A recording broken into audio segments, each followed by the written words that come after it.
ಕರ್ನಾಟಕದಲ್ಲಿ ಈ ರಾಜಕೀಯ ಜನರ ವೈಮನಸ್ಸಿಂದ ಎಲ್ಲ ಕರ್ನಾಟಕದ ಹೆಸರು ಇಡೀ ದೇಶ ವಿದೇಶದಲ್ಲಿ ಹಾಳಾಗುತ್ತಿದೆ.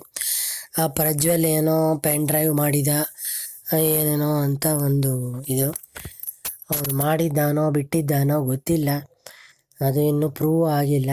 ಅದರಲ್ಲಿ ಇವರು ರೇವಣ್ಣನ ತಗೊಂಡೋಗಿ ಒಳಗಡೆ ಹಾಕಿದ್ದಾರೆ, ಯಾವುದೋ ಲಾಯರ್ನ ತಗೊಂಡೋಗಿ ಒಳಗಡೆ ಹಾಕಿದ್ದಾರೆ, ಇವು ರೇವಣ್ಣನ ಹೆಂಡ್ತಿನೂ ಹಾಕ್ತೀನಿ ಅಂತ ಇದ್ದಾರೆ. ಇವೆಲ್ಲ ಬೇಕಾ? ಇವೆಲ್ಲ ಯಾಕಂದರೆ ಸಂತ್ರಸ್ತ ಮಹಿಳೆ ಹೇಳಿಕೆಯಿಂದ ಇವೆಲ್ಲ ಮಾಡ್ತಾ ಇದ್ದಾರೆ. ಈಗ ಕಾಂಗ್ರೆಸ್ನವರು ಸಂತ್ರಸ್ತ ಮಹಿಳೆಗೆ ದುಡ್ಡು ಕೊಟ್ಟು ಇದನ್ನೆಲ್ಲ ಮಾಡಿಸ್ತಾ ಇದ್ದಾರೆ ಅಂತ ಪ್ರತೀತಿ ಇದೆ.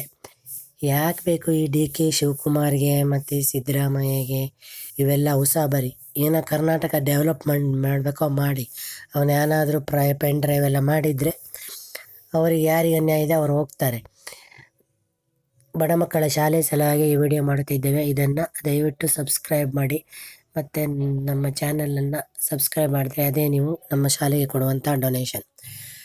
ಯಾರು ಮಾಡಿದಾರೋ ಅವರಿಗೆ ಅವ್ರು ಹೋಗಿ ಕಂಪ್ಲೇಂಟ್ ಕೊಡ್ತಾರೆ, ಅವ್ರು ಒಳಗಡೆ ಹೋಗ್ತಾರೆ. ಈ TV ಯಲ್ಲಿ ದಿನ ಇದೇ ಸುದ್ದಿ.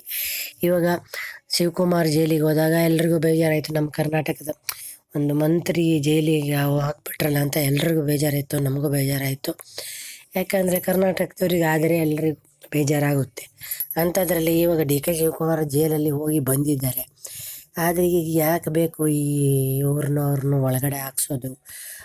ಇವ್ರ ಬಗ್ಗೆ ಸಂತ್ರಸ್ತೆಯರು ಸರಿ ಇದ್ದಾರಾ ಇಲ್ವಾ ಯಾರಿಗೆ ಗೊತ್ತು? ಇವಾಗ ದುಡ್ಡಿಗಾಗಿ ಎಷ್ಟೋ ಮಹಿಳೆಯರು ಎಲ್ಲ ಹೊಲಸು ಕೆಲಸಗಳನ್ನೆಲ್ಲ ಮಾಡ್ತಾ ಇದ್ದಾರೆ.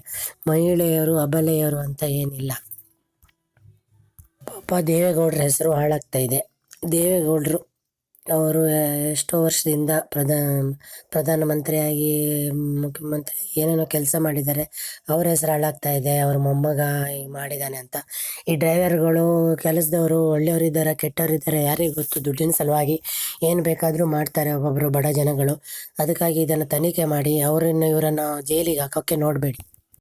ಹೊಲಸು ರಾಜಕೀಯ ಮಾಡಿ ಕರ್ನಾಟಕದ ನೆಮ್ಮದಿ, ಕರ್ನಾಟಕದ ಹೆಸರನ್ನು ಹಾಳು ಮಾಡ್ತಾ ಇದ್ದಾರೆ. ಏನೋ ಕರ್ನಾಟಕದಲ್ಲಿ ತಪ್ಪು ಮಾಡಿದರೆ ಅವ್ರಿಗೆ ಪೊಲೀಸ್ ಸ್ಟೇಷನಿಗೆ ಹೋಗಿ ಇದು ಮಾಡಿ ಅವ್ರಿಗೆ ಶಿಕ್ಷೆ ಕೊಡಿಸ್ಬೇಕು. ಅದ್ರ ಬಿಟ್ಬಿಟ್ಟು ಎಲ್ಲ TV ಇದರಲ್ಲಿ ಇದನ್ನು ನೋಡಿ ಯುವ ಪೀಳಿಗೆನೂ ಅದನ್ನೇ ಕಲಿಯುತ್ತೆ.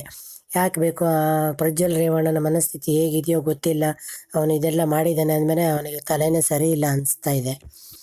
ಎಂಜಿನಿಯರಿಂಗ್ ಓದಿ ಪ್ರಜ್ವಲ್ ರೇವಣ್ಣ ಈ ಥರ ರೆಕಾರ್ಡಿಂಗ್ ಮಾಡ್ತಾನೆ, ಈ ಥರ ಮಾಡ್ತಿದ್ದಾನಂದರೆ ಅವನಿಗೆ ತಲೆ ಸರಿ ಇಲ್ಲ, ಏನೋ ಮನೋರೋಗ ಇದೆ ಅಂತ ಅರ್ಥ. ಅದನ್ನು ತಗೊಂಡೋಗಿ ಅವನಿಗೆ ಟ್ರೀಟ್ಮೆಂಟ್ ಕೊಡ್ಸೋದು ಬಿಟ್ಬಿಟ್ಟು ಇದೆಲ್ಲ TV ಹಾಕಿ ಇದನ್ನೆಲ್ಲ ಮಾಡ್ತಾ ಇದ್ದಾರೆ. ಇವೆಲ್ಲ ಯಾಕೆ ಬೇಕಾ?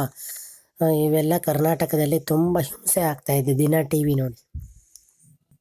ಒಬ್ರಿಗೊಬ್ಬರು ಆರೋಪ ಮಾಡಿಕೊಂಡು ಜೈಲಿಗೆ ಹಾಕೋದು. ಈ ಶಿವಕುಮಾರ್ಗೂ ಒಂದ್ಸಲ ಜೈಲಿಗೆ ಹೋಗಿ ಬಂದಿದ್ದಾರೆ.